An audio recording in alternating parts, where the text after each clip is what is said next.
Well, happy Friday. That's right. I've snuck in a special edition of the Chuck Toddcast, both, of course, in the audio and visual space. My guests for this, it's a special on the look. We just passed the 50th anniversary of the fall of Saigon, essentially the end of the Vietnam War. And look, Vietnam has sort of defined our for half the country or anybody over the age of 50. Vietnam has been a definer of our politics. I mean, I can just tell you about my own family. My father will tell you, he's no longer with us, but he would say to me, the reason he became a Republican is he blamed LBJ for Vietnam and the death of his best friend. His best friend died in a training accident after being drafted to go into Vietnam. I'll never forget when I was going through my dad's things. He had a whole file folder on every time he had to deal with potentially going to Vietnam, and he didn't have to go, and he didn't want to go. He had a medical deferment at first. He had flat feet, and then when that didn't work, he got lucky with his lottery number. But what was interesting is how he had saved all of it, and he had all this information. And I'll tell you why it had a huge impact on me. Anytime any of these guys that have run for office over the last 20 years, 30 years, who claim they couldn't remember how they got out of Vietnam or couldn't remember this or couldn't remember that, all I would remember is my dad's file folder. And I'm like, if you were that concerned about getting out of Vietnam, you knew every gosh darn detail of how you got out or what it was going to take. And so I will tell you, I've always been a bit more of a harsher person on any of these politicians that would, look, I don't begrudge anybody who tried to get out of it. Just be honest that you were trying to get out of it. Don't pretend that there was some other reason that you got out of it. And it is those experiences. And in many ways, a lot of baby boomers, politics were either defined or redefined by the impact of the Vietnam War. So my guests today are Brian Knappenberger. He is the man behind the terrific documentary that's all over Netflix right now, Turning Point, about Vietnam. And John Negroponte, who is, of course, a longtime ambassador, mostly in Republican national security circles.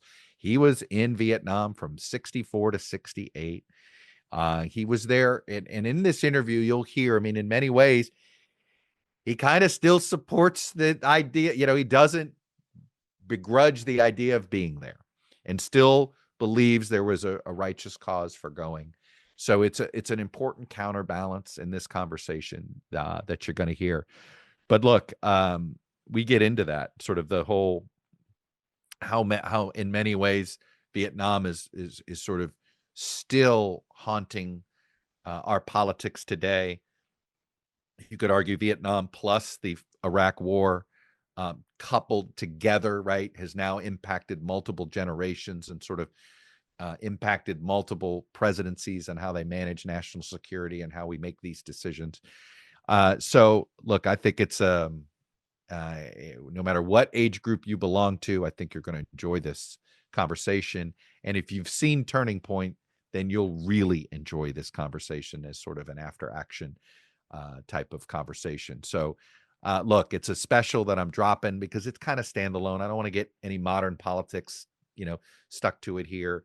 But it's I think it's a fascinating conversation, and I think you'll appreciate it. So enjoy this special extra edition of the Chuck Toddcast this week. Well, today we have a special treat, as many historians and folks of a certain age may know. We're coming up. This is the 50th anniversary of the fall of Saigon.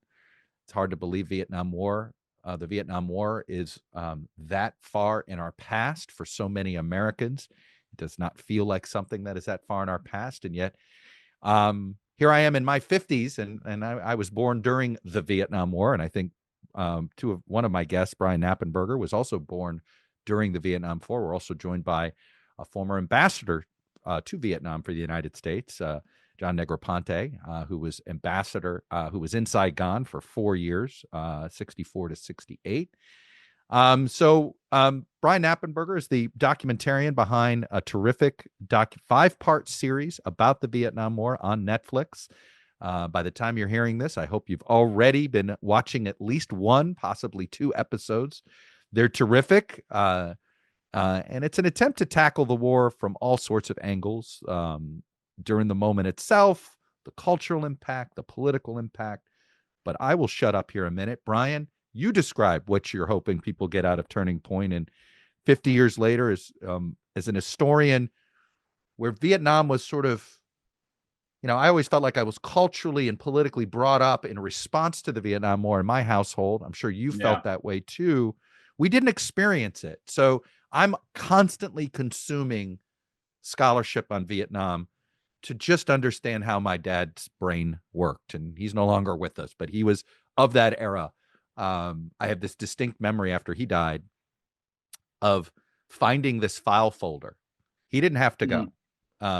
But he had kept meticulous records of all of his deferments. And then when his lottery number happened to be high, everything it took, and that's why I've never accepted a politician who says they're not sure how they got out of Vietnam. I'm like, oh yeah, my dad, who was no rich guy or anything, he kept meticulous notes about his status. But for me, it was all about not being there. That was always the goal of people you were there, not having a gun, or my uncle who immediately threw his uniform away. Yeah. When he came back to the States after having served, and to this day doesn't like talking about it. So what do you hope people take away from Turning Point? Well, it's I had a very similar experience to you in that my father was in Vietnam when I was born, and through my early childhood, I was trying to piece together what that war was about and what it meant, and I think the creation of this series, is really about a belief that the Vietnam War had this lasting impact on us, and that's an impact that we're very much still feeling. That the America that existed before the United States engaged militarily in Vietnam was just a radically different country than the America that emerged after our troops came home. And that America, that new America, really contained the roots of a lot of what plagues our society today, or is a part of our society today: widespread alienation, deep cynicism, this profound distrust in government. It seemed to show a kind of breakdown in civic institutions. And it made us question our role in the world. How should the U.S. intervene militarily in international conflicts? The 1950s in some way was almost peak trust, right?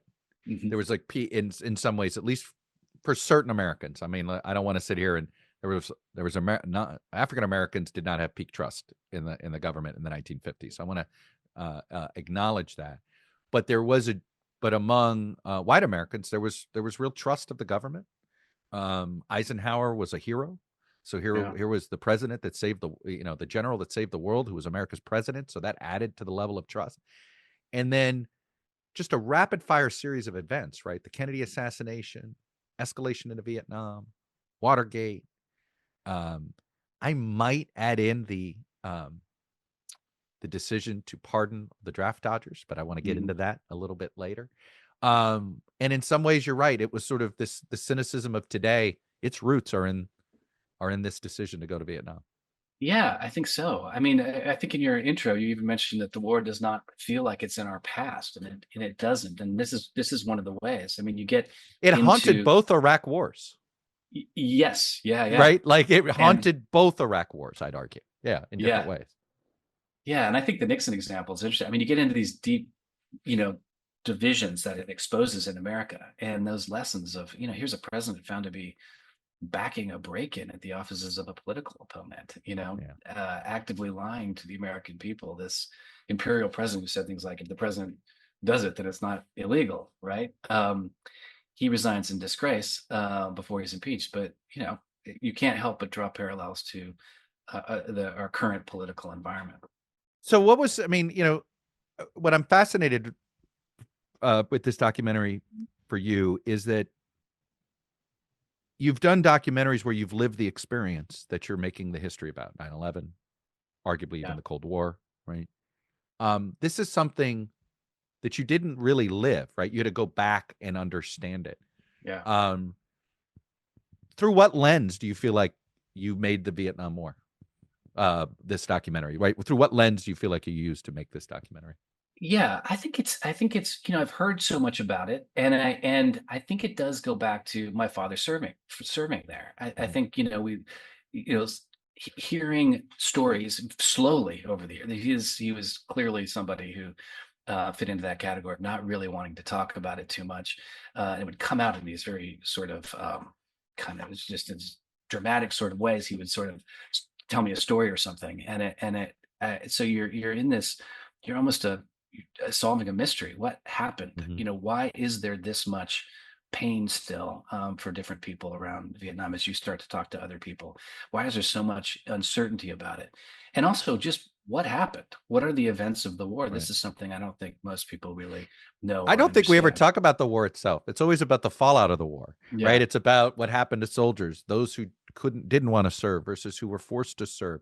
You're right. We don't actually talk about what happened on the ground as much. But I want to tap into something else you and I both stumbled into, um, and I'll be very curious what Ambassador Negroponte thinks of the following ways that both you and I lived, both of our fathers lived this experience.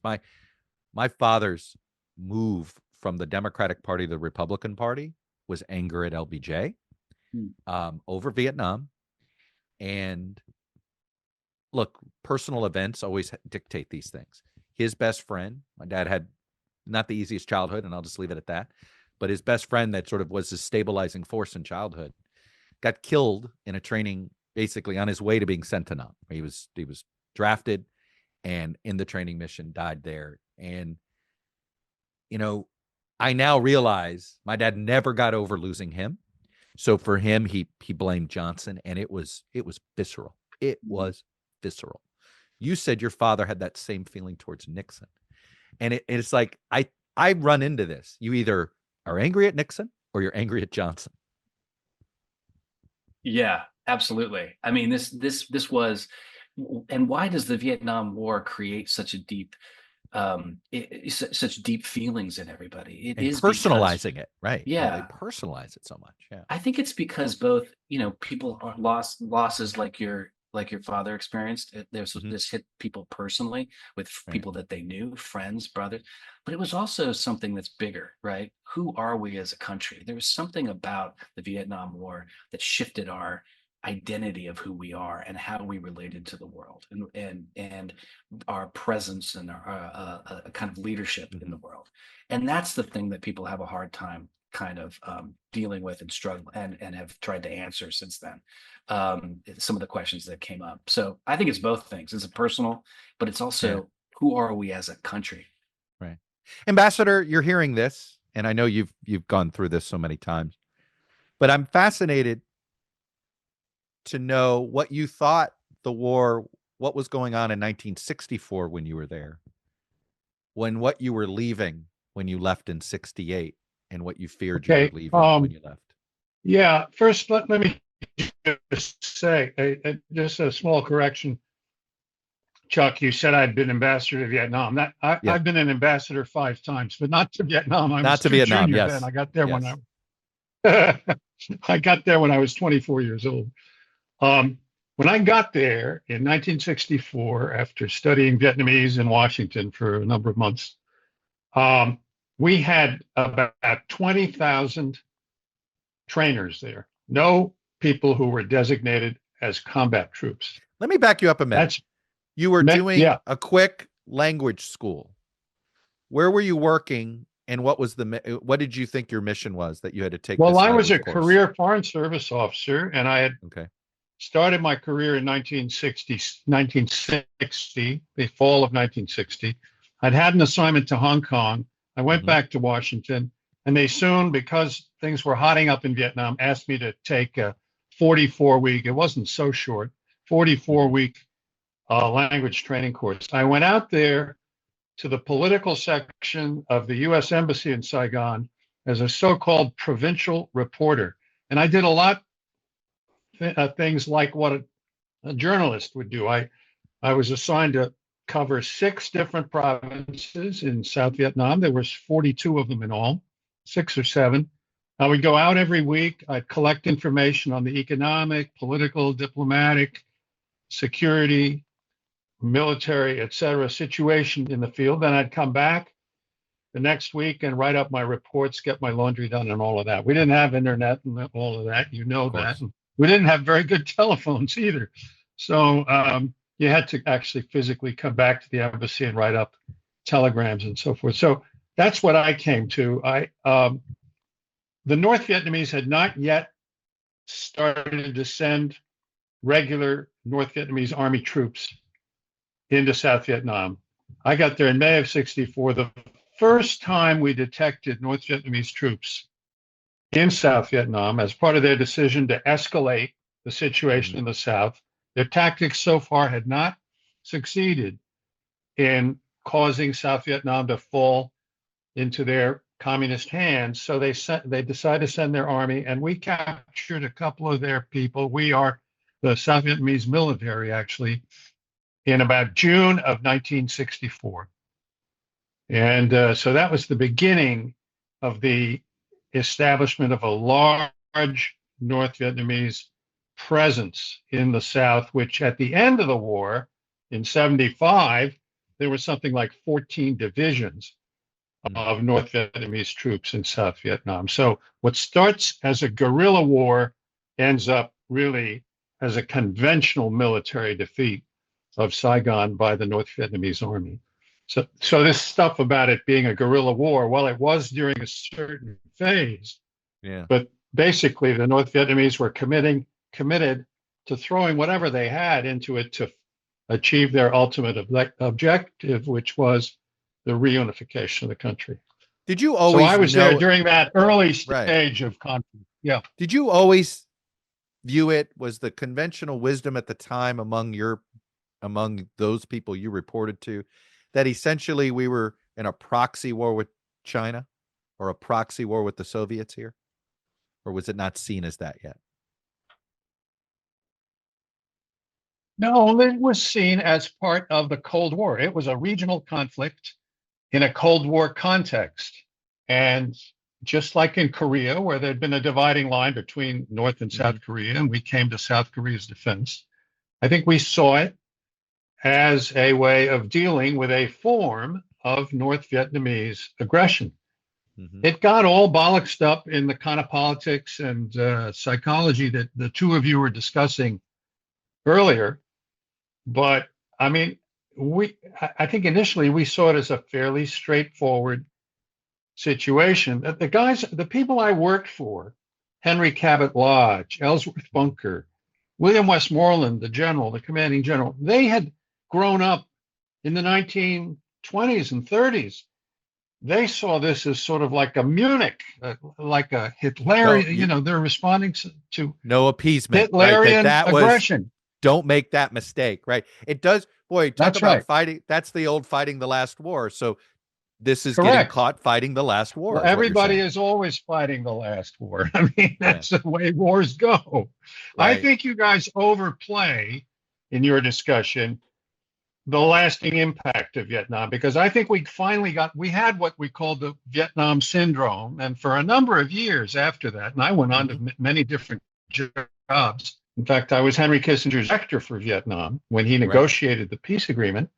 And I was with Reagan and Bush later on. We sort of finally got over the Vietnam syndrome, I would say, when Bush decided to, invade Panama and get rid of Noriega, replace Noriega, and then he went into the first Iraq war, right? The Kuwait war. And at that point, I think we had finally at least gotten over the aspect of the Vietnam syndrome that said, don't send U.S. troops. Do you think we actually? It's interesting. I tend to agree that we're probably over the Vietnam hangover when it comes to the impact on our politics and the military. In fact, but I would argue that we're in another one now, and it's the Iraq War. I think the second Iraq War is probably has this impact on our psyche, political psyche, left and right now, that is very similar to what Vietnam did to America in the 70s and 80s. Well, I mean, I had a lot to do with that. I was at the UN when we passed resolutions to you create accept that premise? That's the scar. I There's mean, I scar think tissue there. partially, Yeah. partially, but I want to identify another trend for you, Mhm. which I don't know whether you've considered. What is it about these conflicts that we get into them? And then after having, trained a whole generation of people to fight the war, to learn the reason why, to be committed to the policy, Vietnam, Afghanistan, Mhm. and now potentially Ukraine. Although no boots on the ground in Ukraine, but let's set that aside. No, and yet we still might pull the plug. I know. Right? But I know. what is it about this propensity that we have to get into these conflicts, but not be able to think it far enough through to assure our own selves that we're really going to stay the course? What kind of friend are you, or an ally, or a supporter of somebody, if halfway through the deal, you decide to pull the plug? I'm not denying the social consequences that Vietnam had on people here in this country. But, in terms of what we did to them, by the time the peace talks were over in 1972 and early 73, our exposure in Vietnam was very limited. We had 50,000 troops, not 500,000. Yeah. And they were relegated entirely to support functions. You're describing the last year of Afghanistan, by the way, also. I know. Yes. But yeah, but I mean, that's the truth in Vietnam back in 73. And yet, I mean, I was Kissinger's man on Vietnam at that time, They just didn't want to go into the second administration. They didn't want to go into the second administration, the second term, as Henry used to say, reading battlefield reports for breakfast every morning. They just didn't want it. I mean, Nixon was tired. Yeah. I heard him say it to Zhou Enlai. We went out to see Zhou Enlai in June and Mao Zedong with Brezhnev a month earlier. And it was exactly that. Henry said, we don't want to be reading battlefield reports. Oh, we missed that. I know. In the middle of the accent. No, it was a so good. Your Kissinger impersonation. I know.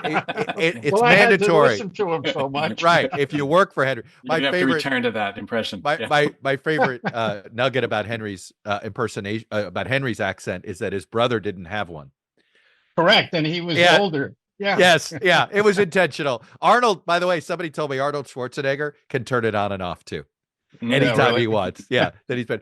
But Brian, let me introduce a thesis to respond to the ambassador on this. Yeah.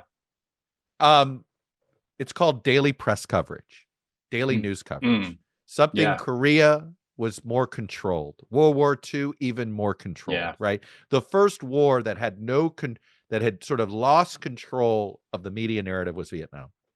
Right. And then arguably, right, you saw this, right, in the initial invasion of Iraq. There was an attempt to manage media in ways with the embedding of reporters. But again, the daily battlefield reports, you can't help but wonder how much daily media coverage has made it harder in a small d democracy to fulfill what the ambassador is saying, right? Why is it so hard for U.S. policy, for U.S. leaders to fulfill a policy, of sticking to the friend in South Vietnam, sticking with the friend in Afghanistan, sticking with the friends in Ukraine? Well, it's political pressure, right? And it's one of those things, perhaps if Korea had more less controlled media attention, that doesn't have the same, that ends up having a bigger impact. I don't know. What say you? Yeah. Yeah, well, that's a great point. And we had in Saigon, and we had great press people there. I'm talking about both the correspondents. I befriend, when you're a young officer in the State Department, you befriend the press much more easily. You're willing to they're all the same age. Meals and you're all the same age. You're all the same age. So we knew these guys really well, the Johnny Apples of this world. And Ward Just and so forth. But we had the 5 o'clock follies. That's what we called it. The 5 o'clock press conference every gosh darn day. I used to say to myself exactly what you're saying. I said, what are we doing spoon feeding these people? So you couldn't have done it with D-Day, right? I mean, you just couldn't have. I mean, so Brian, what do you think of that? Do you think that that's a fair I mean, look, it is what it is. Welcome to I'm this. You know, Yeah. this war was televised. I think that's a big part of the story of Vietnam is this, Vietnam arrives at a point in history where the technology of filmmaking and the technology of image making and recording devices is changing dramatically, even in the 11 years in which the United States is there. Suddenly you have handheld recording devices, handheld cameras. You have people with who are able to get still cameras, and just the whole thing is technologically at a place in which you can capture some of the events that are going on. And if I remember correctly, at the beginning, you had to fly the tape back to the United States, right? That's right. Yeah. Before you could broadcast. But I think by the end, that was no longer the case. Satellite was just kicking in. Yeah. Yeah. Right. I mean, look, I think one of the people we interviewed in the series is Dan Rather, and I think that there's a couple of things going on. I mean, first of all, you do have this technology that's bringing this into people's living rooms in a way that's making it very, very visceral for people. That's making them connect and understand the war in a way that they hadn't before, or at least the brutality of it. But you have a generation of journalists that have basically cut their teeth in Vietnam. Dan Rather is one of those, and he talks about the emphasizes in the interview this role of the press to kind of bear witness to events, and to report honestly and to speak truth to power. And there's all sorts of examples of this. So, Morley Safer example is totally fascinating and feels just as relevant today as it does. As it did then. I mean, this idea that Morley Safer, the CBS News correspondent, would go in and would find out that American troops are burning these South Vietnamese villages, taking Zippo lighters to the thatched huts.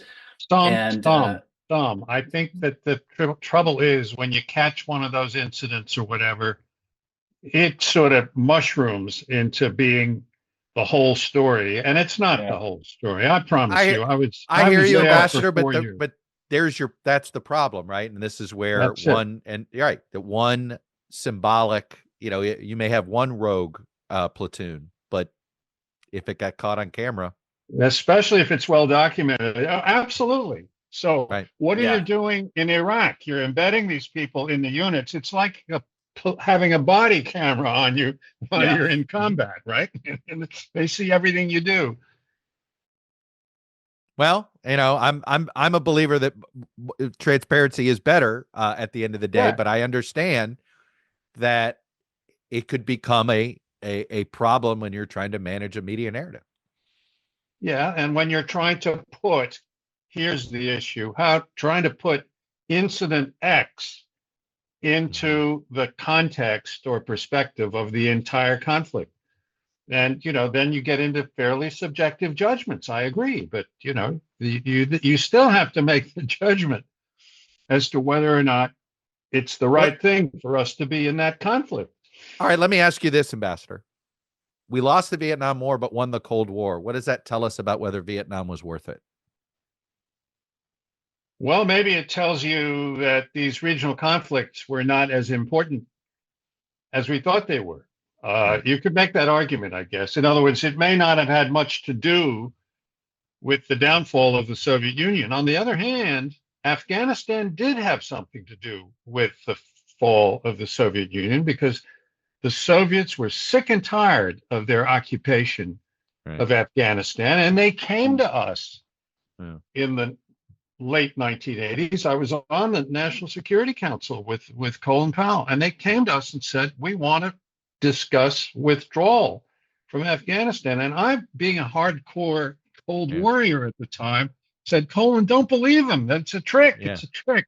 And his answer to me was really good. He said, John, if you'd had as many beers as I've had with Soviet generals and Soviet admirals, you would know they want to get the hell out of there.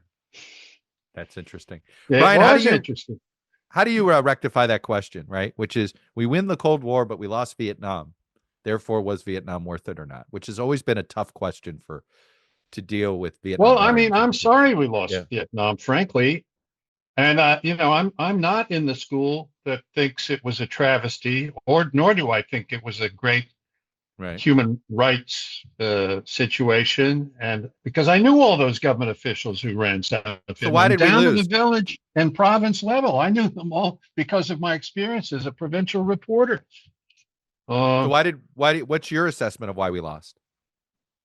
A loss of political will. I think that we got to the point in the fall of 1972 where if we had wanted to maintain a residual presence in South Vietnam with, let's say, 25,000 troops and continued air support and some continued economic assistance, we might have been able to pull that off. But I'm the first to admit that the political atmosphere had become poisonous, right?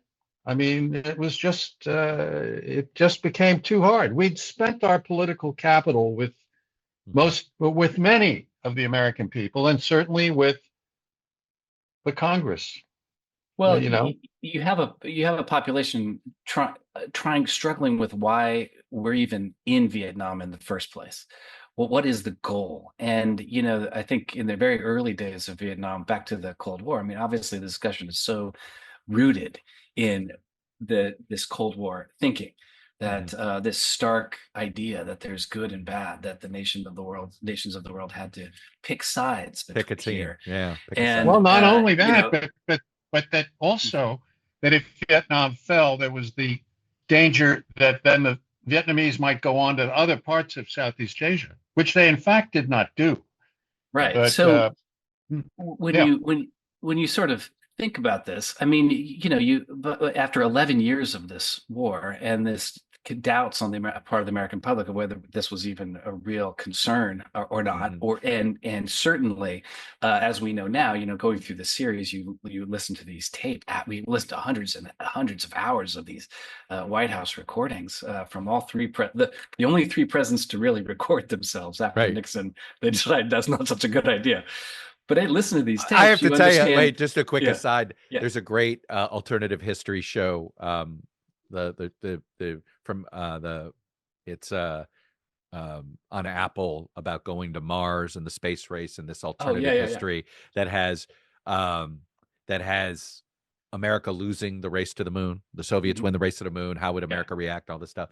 And one of the premises in that is that Nixon only serves one term, not two, and therefore the taping mechanisms never found out about. And then we get like 6 more presidents and all of these incredible tape recordings of all this. I mean, in some ways, Watergate ruined historians' ability to have incrable firsthand knowledge of these presidents' thinking. It's a bummer. Do you know why these guys? Yeah. Do you know why these guys did that? I mean, I'm pretty certain that the recordings was installed because both Kissinger and Nixon thought it would help them better sell their books after their term of office. I'm not kidding you. They were both, and they both were that narcissistic. Sorry, I'll say it. You don't have to. Yeah, they were. Yeah.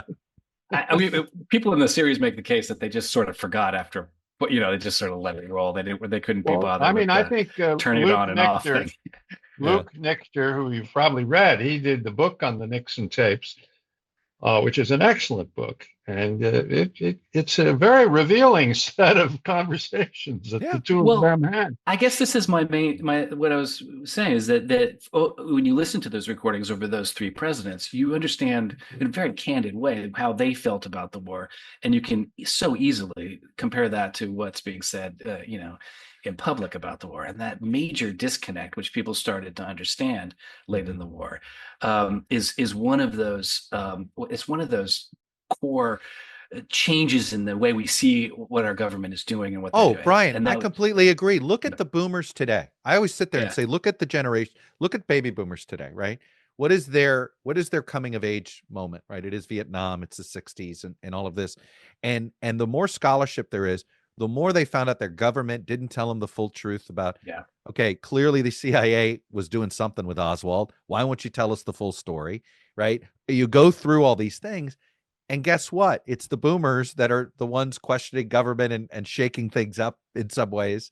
The boomers keep getting elected president, which is interesting. to me. No Vietnam veteran, though, has ever gotten to the presidency, which is also, I don't think, an accident, right? Kerry got close, but the only Vietnam veteran even to get that close, I guess McCain as well. But the fact that we never elected one, I think culturally is fairly significant as well. Yeah. Well, you have to ask what, and this is, I guess, back to what the ambassador was saying a little bit. But you know, isn't this the legacy of the Vietnam War that we're feeling? These lessons that were learned or not learned. You know, when you look at an event like January 6th, you know, a huge disproportionate number of people storming the Capitol were military veterans.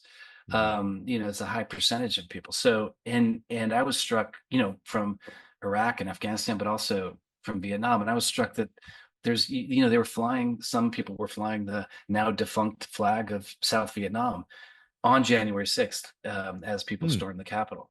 So as you sort of kind of unravel what that means, right? You know, I think it's very much true that that legacy is we're still feeling the shadow of Vietnam. But there are other lessons. Let me just say this. You know, that's one angle, and particularly the impact on the psyche of the American people and American politics. But there's another aspect to this, which I think is very important. And I've happened to have been involved in about 3 or 4 of these conflicts, so I have a basis for comparison. There's also the issue of how we fought the war, and I think it's important.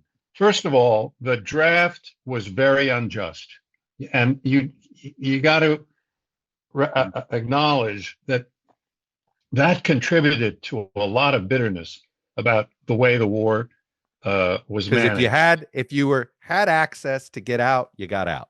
Right. We all got deferments. Right. Yep. Second, so Creighton Abrams, you know, LBJ thought about choosing him in '64, and if he'd chosen Abrams instead of Westmoreland, we might have ended up in much less of a pickle. But Westy just kept on asking for more and more troops, even after the Tet Offensive. When the Viet Cong were practically decimated, he goes and asks for 206,000 more troops. I've always put forward the hypothetical, what if instead Westy had written a cable saying, Mr. President, the Viet Cong have suffered a terrible defeat. You can now safely withdraw 200,000 troops. It might have turned around the psychology completely. I did a review of it when I first got there. Colin Powell, who was Secretary of State, asked me to do the review. And I pointed out to Washington that there was no money in there for building up the security forces of Iraq. And I recommended reprogramming $2 billion, count them, $2 billion from that 17 to training and equipping Iraqi forces. And Washington accepted my recommendation. So, I mean, I at least applied a lesson I felt I had learned. Right. And General Casey, who was the commanding general, we worked very closely together. And we got that done. And actually, Iraq is still, it hasn't gone down the tubes, by the way. Even though people don't like what we did in Iraq, I understand that. And it was a very, very debatable decision by President Bush, but it has not ended up in Iraq going down the drain. Well, it's not yet in the sphere of influence of Iran, right? Which was the great fear that we were just liberating Iraq in order to become a province of Iran, right? You know, there's some danger still in that regard, but no, I think we're a little better off than that. And anyway, how you fight these wars is another issue. I'm not saying it's the primary issue, but you can learn lessons there too. Brian, I am fascinated by the sort of the post-Vietnam impact, right? My wife asked me this question recently, and I had a thesis, and I'm curious if you agree on this, that, you know, how did the military become a Republican constituency? And I go back to Carter's decision to pardon the draft dodgers as a line in the sand. I grew up in Miami. The Bay of Pigs is a reason why every Cuban today is still more likely to be a Republican than a Democrat. They blame Kennedy for not going back. They're angry at Kennedy to this day. You have exiles, so many Cubans were raised, hey, don't trust the Democrats on this, the Republicans have your back type of mindset. Is that, do we think the pardoning of the draft dodgers had that kind of impact politically? Wow, I've not really thought of it. I really Yeah. haven't. Brian, what's your what in dealing? I mean, you were one of you Yeah. was talking about your migration from the Democratic to the Republican Party. Mine was after was Jimmy Carter, the failure with regard to Iran, Mm. and the fact that we were humiliated by having these hostages held for almost a year, like whatever length of period it was, a year and a couple of months. That's why I voted for Ronald Reagan in 1980, and then remained a Republican After that, yeah. oriented after that. Although I honestly believe, maybe naively, that politics should stop at the water's edge. Yeah, I bowed at that too. Brian, what did you feel like you found during this documentary about that question or about that issue in general?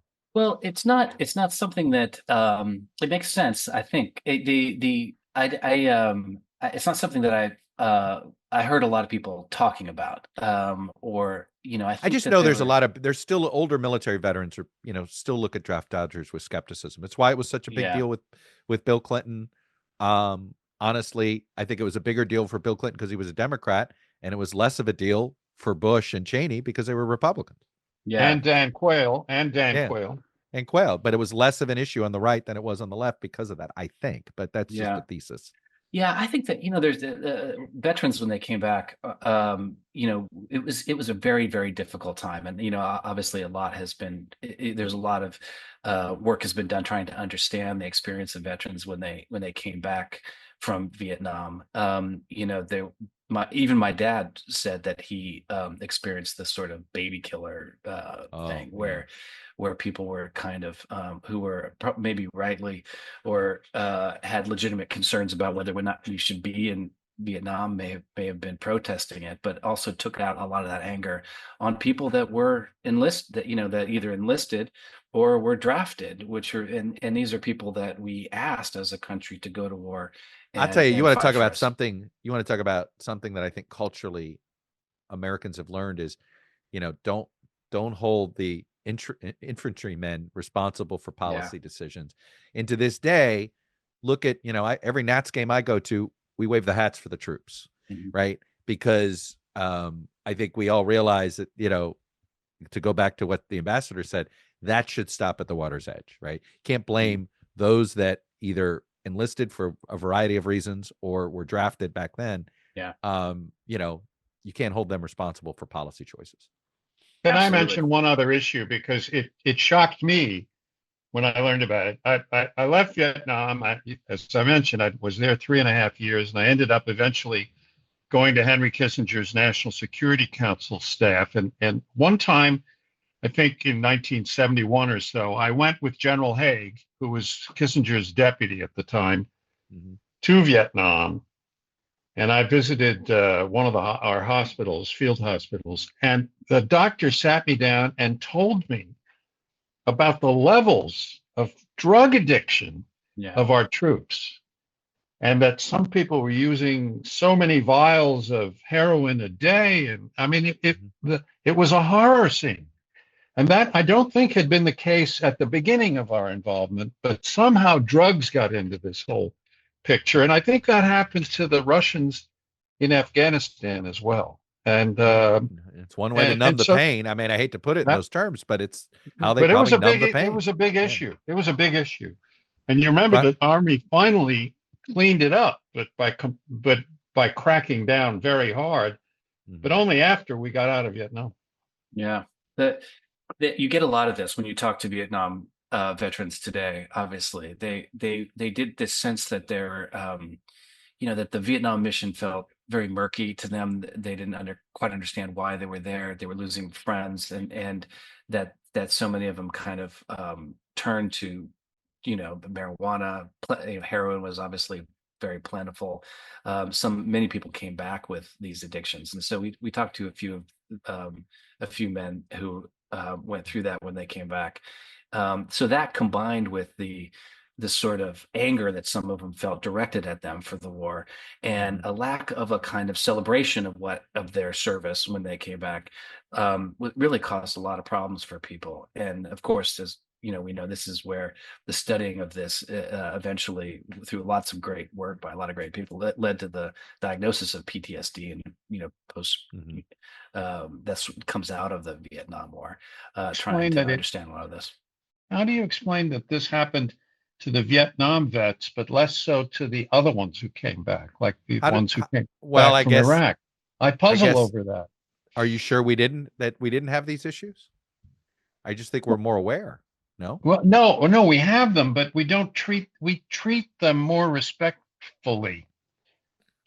I mean, I think the Vietnam vets felt they were not treated with right, respect. and I think that's why we treat the Iraq and Afghanistan veterans with a lot more respect. At least, so that's one of the lessons we learned. Is even in a war we won, Brian, right?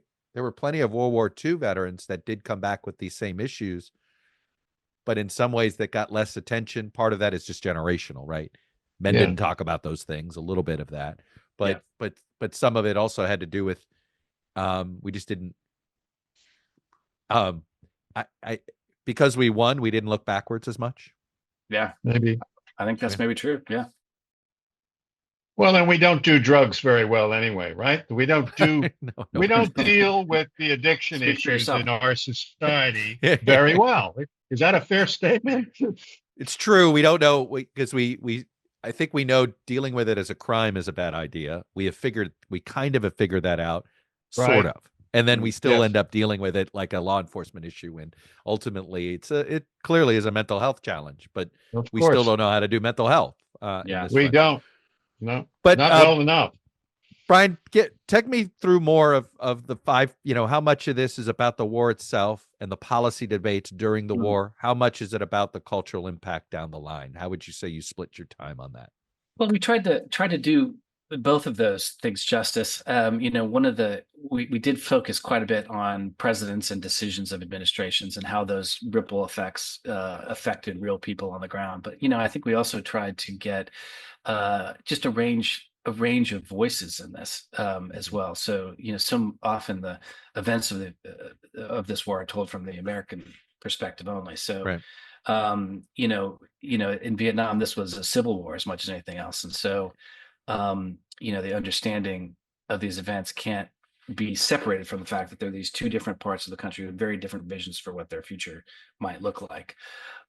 So we talked to Viet Cong, obviously we talked to people from the South. We had talked to people who fought for the North to try to get as much of a kind of full range of perspectives as we could from this. So I found that, I assume you've binged this show on Max, that's about sort of Vietnam, but from the perspective of the North.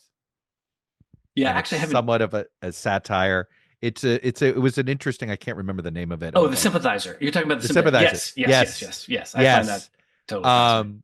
Boy, Ambassador, I'm curious if anybody's talked you into watching this TV show called The Sympathizer, which was a bit more from the perspective of the North than the South.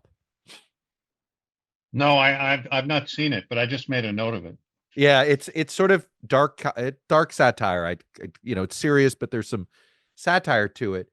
But I found that, Brian, so necessary, right? We just don't, when you got to understand what it's just like with World War II, we're all trying to figure out, were all Germans Nazis, or was and we know all Germans weren't Nazis, right? It was sort of, sometimes that happens, and not all, and getting that perspective, obviously is helpful. But as a civil war, when did Vietnam recover from this civil war, right? Arguably it took America maybe to World War II before we, or the Civil Rights Act before we fully recovered from our civil war, depending on how you want to look at it. When do we feel like the Vietnamese recovered from that civil war?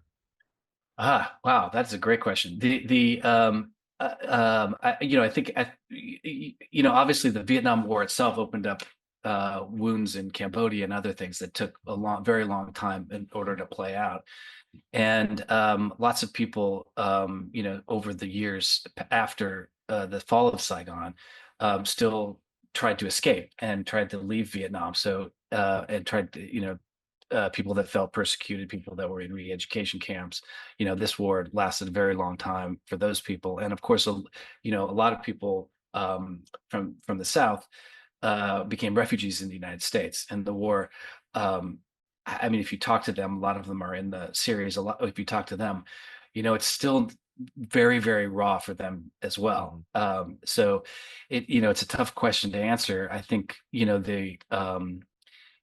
Vietnam has, is economically done well. It's done, it's come to terms with some of its past.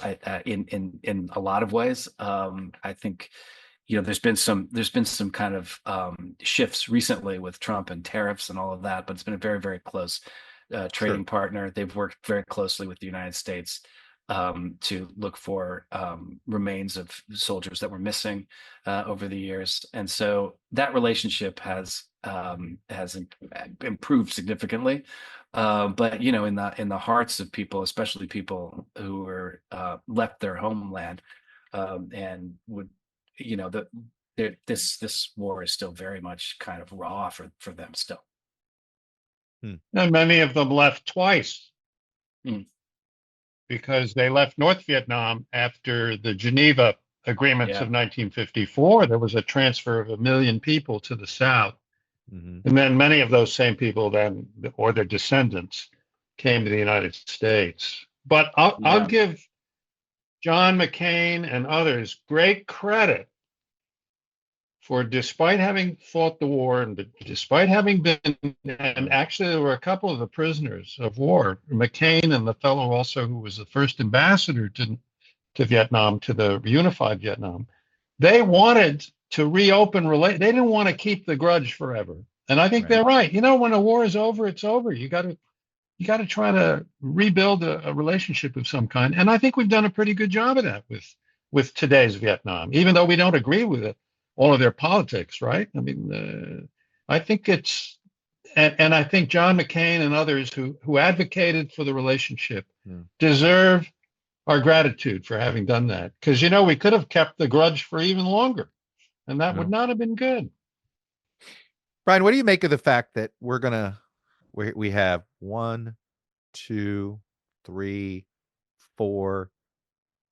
I'm sort of on the fence about whether Obama counts as a baby boomer president or not, because he wasn't 18 during the Vietnam War. To me, if you were 18 during the Vietnam War at any point in time in that 10-year period, then you're part of that era. But we've had 4 baby boomer presidents, but not one is a Vietnam veteran. Yeah, I don't know what you make of that, and even some of the. It wasn't true with our World War II veterans, right? We got a lot of presidents out of World War II, starting with Eisenhower, Kennedy, Johnson. I mean, all these guys fought in World War II. Yeah. Bush, only Reagan was of that era and didn't. And he was sort of he was in a Hollywood. Right. He was doing his work, doing other things. Yeah. Making movies. Right. But, some would say he was helping. That's one way to help with the effort. But point was, he was actually an outlier of his generation, where we don't even have the outlier of that Vietnam generation, Brian. I think it points directly to the complicated relationship and nature that we have with this war, and how much it really exposed, and how much we're still kind of dealing with it. It's not an easy war to think about. It's not an easy war to try to understand the impact and the legacy that it has had on us. But you're absolutely right. Of course. I mean, World War II gave us heroes that became presidents. And filled our United States Congress, just filled it. And in fact, those bipartisan groups were really important to keeping us on the rails. I mean, I've always thought that, and in fact, the lack of Vietnam veterans now in the U.S. Senate is, that was a bipartisan team. Your Bob Kerrey, your Chuck Hagel, your John Kerry, your John McCain, they would band together and it would help create some bonds, and perhaps Iraq creates that in another 10 or 15 years as that generation matures and takes some leadership. But I don't know. I mean, it might. Yeah, it might. Yeah. I think you're right. I mean, most of my career, which ended up being 44 years, but in the early part of my career, when I always went up to Capitol Hill a lot from the State Department. In the beginning, you could count on these World War II veterans to carry forward our national Bob Dole and security. Dan Inouye. Here, There you go. right, Ted left, Stevens. right. They were Stevens. in the same hospital together. You know, they bonded. You know, and that Yeah. mattered. Yep. And that's a big loss. I think you're right about Iraq, although I don't know if there are enough of them in the I don't either. Congress. Yeah, I'm not sure. Not yet, but they are. It could be, and it is interesting, Brian, for all the think about what's happened to the Vietnam vets, and yet think about the one government institution that still has bipartisan support in the country. It's the military. And I don't think following Vietnam, culturally, one would have expected that. Brian? That's true. I would add one thing yes, sir. and I saw it in Iraq. I saw it myself with my own eyes. The competence of our military, they have become so proficient in what they do. I mean, I think of them as a class of people amongst the best educated people in our country. What do you think? Volunteer army is better than a drafted army? And do you think that's the reason we have I a don't know. better I'm not so leadership sure structure? that. Yeah. No, I think I do think shared sacrifice is something we're missing as a country. But Brian, I want you to tackle that question too, please. Well, I for a half beat when you were asking that question, I thought you were going to talk about the VA. The VA is has been a source of controversy and but it was the VA was created in some ways as a response to distrust by soldiers of the Pentagon, right? Yes, that's why we have it. Yeah, it's looking like it's getting gutted here. I don't know the stats, but this is not. Yeah, I will promise you this: if it is getting gutted, that's bad politics, and it will get restored pretty quickly. Like that is the one thing you can. I think that they're touching a few things that are third rails, and that they're going to find out are going to electrocute them politically. Yeah, but there's these. We shall see. There are these rumors that 80,000 people might be getting fired from the VA. This is devastating, and honestly, it's disrespectful to the people who really deserve. Well, especially when you have it's always been tenuous, the trust between at the VA more so than most, because right, who is getting the lion's share of healthcare right now? It's the Vietnam veteran generation. And who began with the most distrust of the military? The Vietnam veteran generation, right? Like it is not an accident. So it's like, guys, you're messing this up. Of all generations to start short-circuiting things, that's the last one you should be doing. Yeah. I think it's important. I like the idea of your point about Kerry and McCain being in the Senate, and having people that understand wars, that have been through this, that aren't glorifying the military, and that matters to my uncle who's still alive, Vietnam vet. He's like he doesn't like the chicken hawks. He gets really angry at chicken hawks, as he calls it. He says, I want people who have had to deal with war deciding whether something's worth sending troops over for or not. Absolutely. That's all. He said he'll support it, but he wants to know that somebody in there has had to pull a trigger, has actually had to do the worst part. He goes, because if you can stare into that abyss and you still believe this is righteous, okay. But you've got to be able to have stared into that. Is his thought. It's an interesting perspective. Gentlemen, when I was in Vietnam, we used to talk all night about the war, but are we going to talk? How much longer are we going to talk today? We're about done here. Well, let me wrap you. All right, I'm going to wrap you up. This is fun. This is great. And let me wrap up, Brian. But Ambassador, I will let you go. But let me let you go with this question, which is the fall of